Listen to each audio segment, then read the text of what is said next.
नोकरदारांचं गाव म्हणून महाराष्ट्रात ख्यातकीर्त असलेल्या ब्रह्मा या गावाने जिल्ह्याच्या शिरपेचात पुन्हा एकदा मानाचा तुरा रोवला आहे. केंद्रीय लोकसेवा आयोगाची अत्यंत कठीण असणारी परीक्षा अनुजा अनंतराव मुसळे या ब्रह्म्याच्या लेकीने दुसऱ्या प्रयत्नात उत्तीर्ण करून 23व्या वर्षी IAS होण्याचा बहुमान मिळवलेला आहे. भारतातून 511वा क्रमांक मिळवून अनुजाने IAS होण्याचं आपल्या स्वर्गीय पित्याचं स्वप्न साकार केलंय. पाहत रहा वत्स गुल्म लाईव्ह. आपली संस्कृती आपला वसा.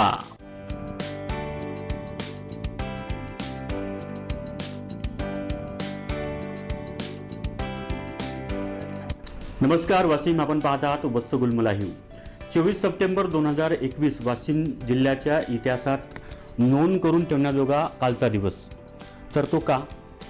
वाशिम जिल्ह्यातील किंबहुना आपल्या भारत देशातील नोकरदारांचं, साक्षर लोकांचं गाव म्हणून ब्रह्मा या गावाची देशामध्ये ओळख आहे. आणि तीच ओळख आज सत्यात उतरवलेली आहे एका IAS झालेल्या कन्यांनी. अर्थात ब्रह्मा या गावातून पहिली IAS होण्याचा बहुमान मिळवला आहे अनुजा अनंतराव मुसळे या आमच्या वाशिमच्या लेकीने. तर सर्वप्रथम अनुजा ताईचं आम्ही अभिनंदन करतोय. ताई, तुमचं अभिनंदन. खूप खूप धन्यवाद तुम्हाला आणि खूप मला आनंद आहे या गोष्टीचा आणि खूप खूप धन्यवाद परत एकदा.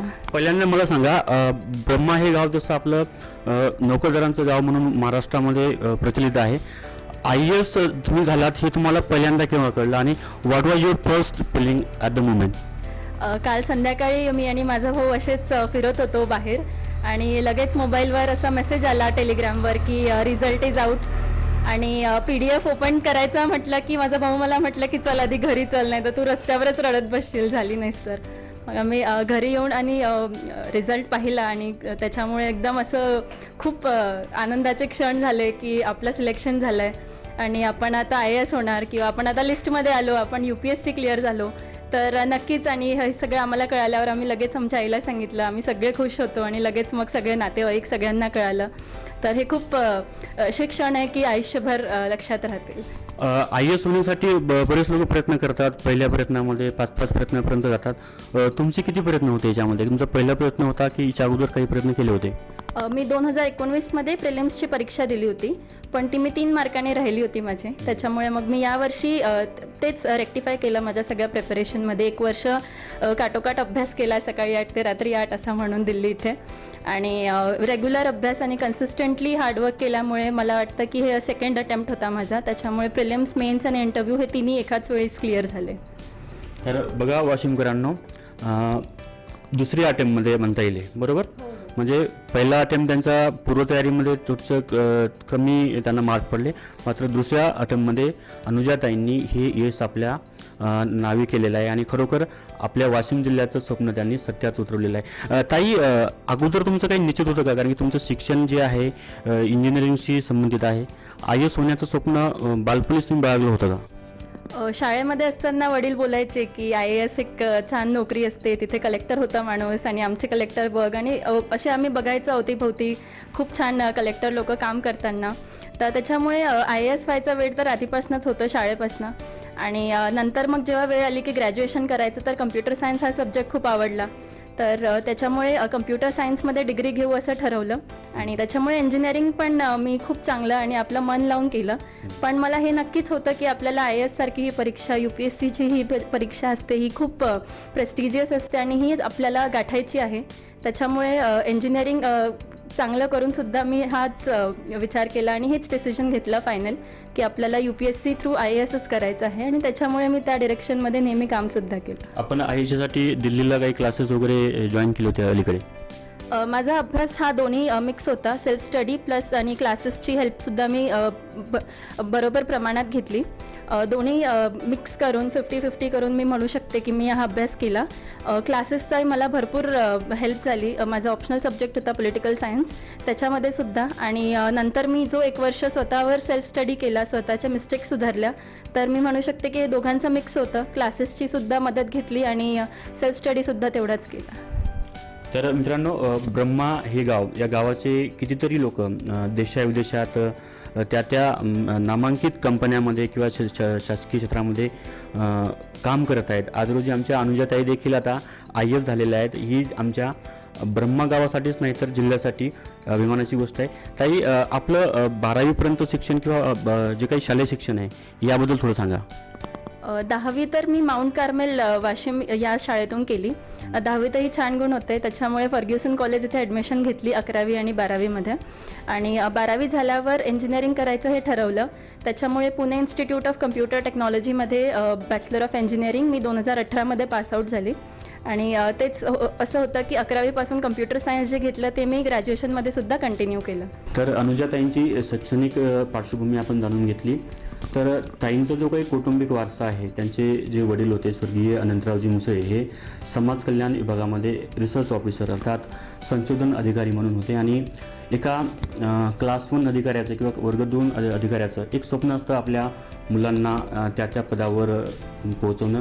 त्यांचं ॲम्बिशन आज रोजी अनुजाताईंनी हे खरं केलेलं आहे. ताई, आज रोजी पप्पा जर असते तर पप्पा तर असते तर ते खूप खूप आनंदित झाले असते. म्हणजे मी तर विचार नाही करू शकत की त्यांचा आनंद किती असता.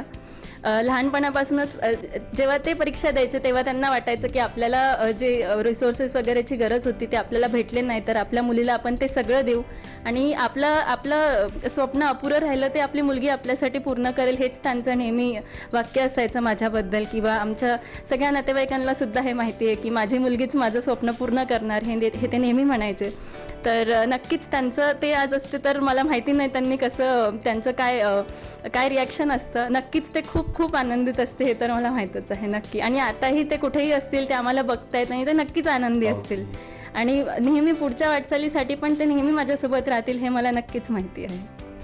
ग्रामीण भागामध्ये ज्या मुली असतात, हल्ली आपल्या वाशिम जिल्ह्यामध्ये किंवा विदर्भामध्ये 12वीनंतर लग्नांचा त्यांच्या पालकांचा कल असतो लग्नाकडे, परंतु अनुजाताईंनी त्या पालकांना देखील एक संदेश दिलेला आहे. तर असे जे पालक आहेत अजूनही आपल्या मुलींना शिकू देत नाहीत, तशा पालकांना तुम्ही काय संदेश द्याल? अशा पालकांसाठी मला असं म्हणायचं आहे की माझे वडील होते, त्यांनी कधीच असा विचार नाही केला की लेक आहे तर लग्नच करून द्यायचं आणि आपलं काम संपलं, असं त्यांनी कधीच विचार केला नाही. त्यांचं नेहमी हेच म्हणणं होतं की लेक झाली आपल्या आईवडिलांना, त्यांना लेकी खूप हुशार असतात आणि त्यांना कधी पण इकॉनॉमिकली इंडिपेंडंट बनवणं खूप आयुष्यात गरजेचं आहे. कारण ते पुढे पण ते सेल्फ डिपेंडंट असले तर स्वतःचं जे लाईफस्टाईल आहे ते स्वतः सगळं ठरवू शकतात. आणि वुमेन एम्पॉवरमेंटसाठी मी पण स्वतः खूप जास्त उभी राहते. आणि मला दुसऱ्या पालकांना सुद्धा हे म्हणायचं आहे की तुमच्या मुलींमध्ये खूप जास्त पोटेन्शियल आहे, ते पोटेन्शियल तुम्ही रीप करा. आणि लग्नच हे काही एंड गोल नसतं मुलीच्या आयुष्याचं. चांगले शिकवा, त्यांना काय वाटतं ते त्यांना विचारा, त्यांना काय व्हायचं आहे, त्यांना पैसा लावा, त्यांना सगळे रिसोर्सेस द्या आणि बघा त्या खूप पुढे जातील आणि तुमचं नाव पुढे नेतील. तर मला हेच म्हणायचं आहे की माझ्या आईवडील आज तुमच्यासाठी एक मोठं एक्झाम्पल आहे की तुम्ही तुमच्या मुलींमध्ये इन्व्हेस्ट करणार तर ते तुम्हाला रिटर्न्स पण तेवढेच देतील. ॲब्सोल्युटली. तर ताई, आपण आता कन्क्लुजनकडे वळतो या मुलाखतीच्या. ब्रह्मा या गावाच्या आठवणीबद्दल काय सांगाल? कारण की आपलं शिक्षण फर्ग्युसन किंवा शहरामध्ये झालेलं आहे. गावाच्या काही अशा आठवणी आहेत का? गावातून काही मोटिवेशन आपल्याला मिळालेलं आहे का? गावात नेहमी जाते तर लोक एकच म्हणतात की तुझे वडील लहानपणी असताना खूप शेतात जायला नाही म्हणायचे, मला अभ्यास करायचा आहे, मला अभ्यास करायचा आहे म्हणायचे. आणि ते ऐकून मला खूप वाटायचं की आपले वडील जर एका छोट्याशा गावातून राहून अभ्यासासाठी इतकी तळमळ ठेवू शकतात, तर आपण तर आज दिल्लीमध्ये आहोत, आपल्याकडे सगळं काही आहे, तर आपण ह्या संधीचा खूप जास्त चांगला फायदा केला पाहिजे. आणि त्याचमुळे मला जास्त मोटिवेशन मिळायचं कधीही गावाला गेले की तुझे वडील इतके हुशार होते. काल मला बाबाराव मुसळे माझ्या आजोबांचा सुद्धा मला मेसेज आला, त्यांचा कॉलवर बोलणं झालं की अनुजा बघ, तू आता सगळ्या घराण्यासाठी एक एक्झाम्पल आहेस की आता तुला बघून सगळे अभ्यास करतील. तर त्यामुळे खूप मला मोटिवेशन मिळालं की आज मी हे जर करू शकते सगळ्यांसाठी तर आणि मी गावातील पुढच्या मुलींना देखील या सर्व्हिसेसमध्ये येण्यासाठी पूर्ण सहकार्य करायला तयार आहे. आणि मला हेच वाटतं की ब्रह्मा हे गाव फेमस आहे त्याच्यामुळे कारण तिथे लोक फार जिद्दी आहेत, अभ्यासासाठी फार उत्सुक आहेत आणि आज ते देशातल्या सगळ्याच कोपऱ्यांमध्ये आहेत आणि देशामध्ये देखील आहेत आणि विदेशात देखील आहेत. तर मला त्यांचा हा वारसा पुढे न्यायचा आहे आणि मला हे सुद्धा वाटतं की जे आता तिथली नवीन पिढी आहे त्यांनी पण हेच अभ्यास करून पुढे जावं आणि गावाचं नाव आणखी पुढे न्यावं. नक्कीच. असे शैक्षणिक रोल मॉडेल कोणी आपले महापुरुष, अनेक महापुरुषांना रोल मॉडेल मानतात, असं आपल्या जीवनामध्ये काय? मी फार जास्त अब्दुल कलामांबद्दल वाचते, तर ते एक खूप मोठे इन्स्पिरेशन होते माझ्यासाठी. ते सुद्धा अशा छोट्या गावातून साध्या नोकऱ्या करून पुढे आले आणि देशाचे इतक्या मोठ्या पदावर ते गेले. त्याच्यामुळे त्यांच्याबद्दल मी नेहमी वाचते आणि कोणीही मला विचारलं की तुमचं मोटिवेशन कोणतं, मी त्यांचं नाव नक्की घेते. दुसरं म्हणजे आमची जी सावित्रीबाई फुले पुणे युनिव्हर्सिटी होती, त्यांचं पण आम्हाला खूप जास्त अभिमान राहायचा की आम्ही अशा युनिव्हर्सिटीत असतो की ज्यांनी मुलींसाठी इतकं केलं आहे. त्याच्यामुळे मला असं वाटतं की मुलींवर पण आज ही जबाबदारी आहे की त्यांचं नाव आम्ही पुढे चांगलं न्यावं आणि पुढची पिढी आणि ह्या पिढीच्या पण मुली पुढे जाव्या, जसं त्यांनी स्वप्न बघितलं होतं पुढच्या 100 वर्षांसाठी सुद्धा. मॅम, मला एक सांगा, जे विषय असतात प्रिलिममध्ये तर सगळं कॉमन असतं आणि मेन्समध्ये काही लोकांचा गोंधळ होतो, तुमचे कोणते विषय तुम्ही निवडले होते ऑप्शनल मेन्ससाठी? तर मेन्समध्ये 9 पेपर होते, तर त्यातले 2 तर सब्जेक्टचे पेपर होते जे क्वालिफाईंग असतात, मराठी व इंग्लिश.